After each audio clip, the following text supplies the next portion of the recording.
Hello, everybody. I hope your Wednesday's going great. I'm meteorologist Hutch Johnson, and coming up in this update, we're going to talk a lot about our weather. We have some ups, we have some downs. We're going to get to it starting right now. Now, a Hutch's weather update with Chief Meteorologist Hutch Johnson, brought to you by Robert Gibb and Sons. All right, a quick message from my sponsors over at Robert Gibb and Sons. I wanted to let you know that they have a special going on right now. If you've heard of MIDI splits, right? Well, they've got a couple of things to let you know. If you install or have my friends at Robert Gibb and Sons install a mini split system to help you with some add-on heating and cooling needs, well, there is a $300 Bryant factory rebate. Plus, you can also apply for up to a $2,000 credit, a tax credit from the government. So call my friends at Robert Gibb and Sons and get that taken care of. Now let's take a look at what we have going on with regards to our weather today.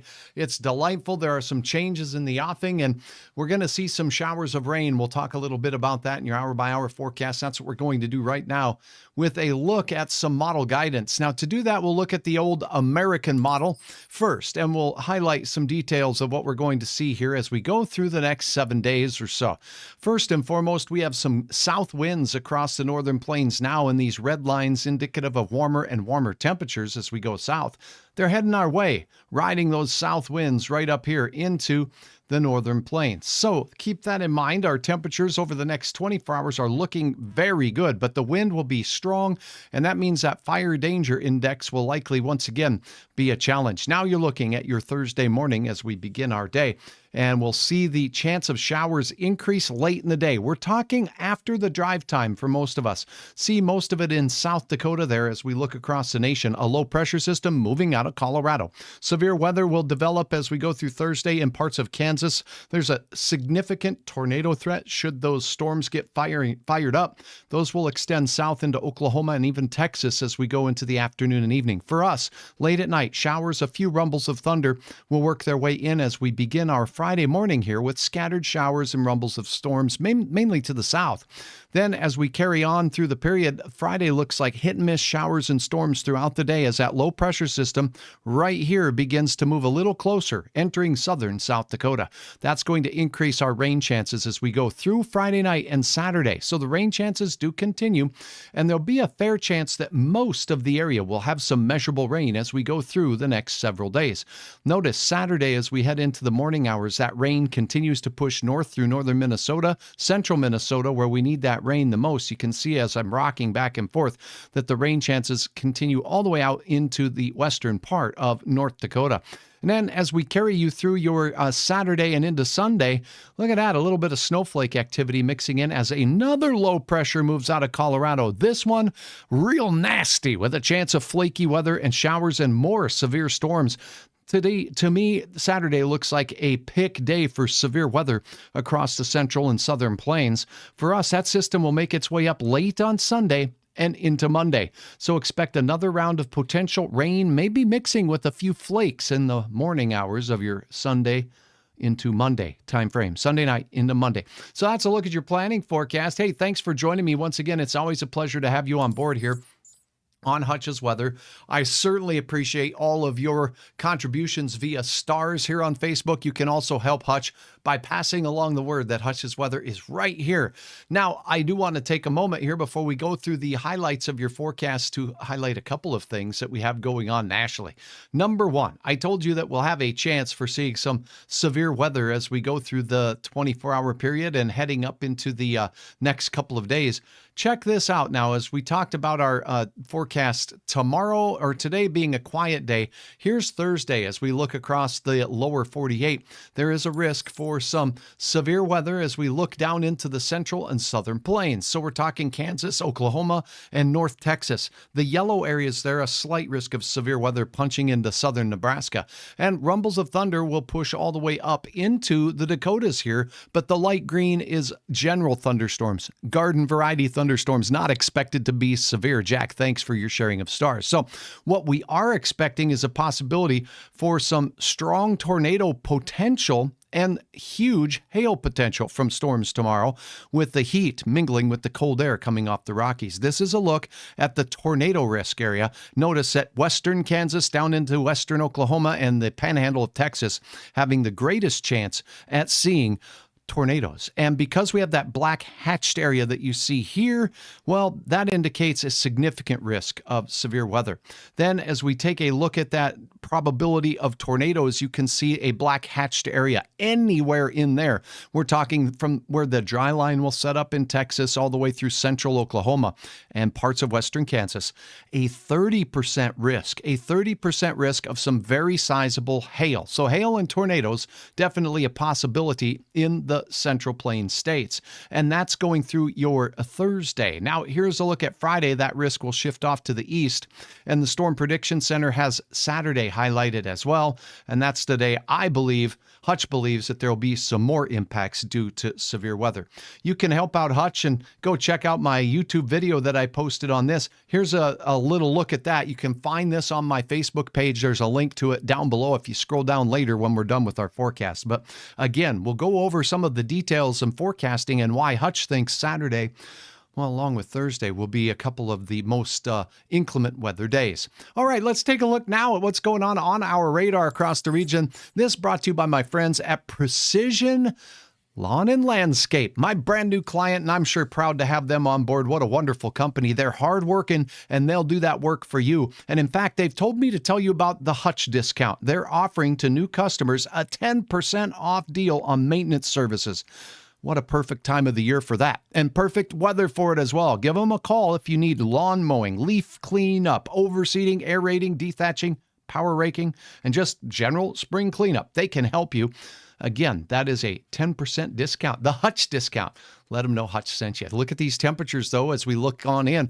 We have 67 degrees out there in that Emerado area, 65 at Grand Forks Airport, and Crookston enjoying 66 degrees elsewhere up north. How about 63 in Roseau, and a little cooler off the lake there. Notice your wind is coming right off the lake there in Roseau, so that's going to minimize your temperatures just a little bit. In the mid-50s there with that easterly flow at around 10 miles per hour, and we have 52 degrees up at the Angle Inlet up there in northern reaches of Lake of the Woods County. 62-degree temperature in Bemidji at 60, Foston 61, Detroit Lakes, Park Rapids, all in the low 60s. I want to show you something. Fargo, well, we're on our way to Hutch's forecast. I had 69. We still have some good warming left with that sun in the sky, more potent than ever. We are going to have temperatures that will be in the upper 60s here this afternoon and early this evening in the FM area. Elsewhere, Valley City 64, 66, Jamestown, Carrington at 66, and up in Walhalla, we have a 68-degree beautiful afternoon. Now out west in the Bismarck area, we have 70 degrees out there at Beach and Dickinson, 69, 70 at Williston, and we also have Minot roasting at 68 degrees. Thanks so much. Hey, good to have you on board, Grayson. Is it going to be rainy all day? Christy's wondering. Well, we're going to have a chance of rain each and every day, but not all day, every day. So we'll talk about that in just a second. And in fact, let's get to some of the forecast details now. As you can tell, our radar is very quiet in our area, so your forecast looks like this. Southeast winds to start your day. In the morning time when the rooster's crowing, well, the rooster's feathers will get flustered with 22-mile-per-hour gusts at times from the southeast. Temperatures will be milder in the Sisseton Hills and southeast North Dakota already as we go through the 7 o'clock hour, pushing into the mid-50s. Mid and upper 40s in Fargo. We're going to see the Wadena area, 43 to start your day. And a beautiful day in Bemidji to start out at 38 is great for Paul Bunyan. 36 at Badette, 40 for War Road, and 45 in Kitson County. Out to the west, the James River Valley, 47 degrees. How about Harvey, you say? Well, Harvey, 44 for you and 44 in Devil's Lake to get you out the door first thing in the morning. And again, fairly uniform temperatures, passing clouds. Those clouds will increase and so will the wind. It gets downright gusty out there. And again, dusty as well in dry areas. You see my thunder icon and there's no rain. We're not going to get rain yet on Thursday. And the best chance of rain will come very late in the day. So in the 5 o'clock hour, these are your temperatures. How about good old Sidney, Montana, 79, Glendive, 77. And as we go out towards Miles City, Montana, 74 degrees. All right, how about 74 in Bismarck? 78 unbelievable degrees. Up north now, it's very dry and you'll really warm up. And in fact, the clouds in your area will be a little less than down to the south. 74 degrees for you in southern Richland County out there near Hankinson. How about Fergus Falls? 72 degrees for you. That looks like a beautiful day up and down the Red River Valley. I'm going mid and well, maybe even an upper 70 here or there. Out toward the Twin Cities, things are in the upper 60s. And then a little bit cooler out by the big lakes up there. Red Lakes area, you're going to see some mid and upper 60s for you. Mid 60s is what we'll muster, which is a big increase over what we have now in the War Road area. So this is the warmth that's taking hold. The clouds and the showers won't get here till a little bit later and more likely into the overnight hours. A few rumbles of thunder, and Hutch does not anticipate those to be severe. Planning forecast, again, the precision 7-day outlook. It looks like we'll have those gusty chances of wind all day. 76 degrees in Fargo. Temperatures will be around those 70s and cooling slowly. Then after around 8 to 10 o'clock, the chance of rain will increase from the south. Now, look at what's going on. Much of Friday doesn't look too awful bad with a chance of some showers and thunderstorms once again throughout the day, on again and off again.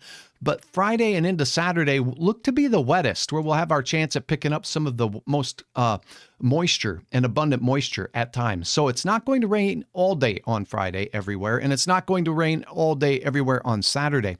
Now, remember, Saturday, Sunday, and into Monday, that second system works its way up that we showed you about. That'll be exiting on Tuesday. So, hello, sunshine and back to 70 degrees after a big-time cool-down down there as we go through the week. So that's a look at your 7-day planner. And I will have an update coming up a little bit later as we walk through the latest model run with regards to the rainfall that we're expecting as we go into Friday. Keep in mind we're at Wednesday, so Friday's still a couple of days out, and there's still some things that can change because we're talking about thunder showers, and thunder showers kind of, well, they pick their own starting point and they pick their own ending point, but we'll have a better grasp on where we're expecting them to be and where the chances will be greater to see some of them. Those thunderstorms will deliver locally heavy rain, but not heavy rain in all locations. That's a look at your forecast. I'm meteorologist Hutch Johnson. I appreciate your follows right here, your likes and your support, and passing along that Hutch's weather's right here by word of mouth. Thanks.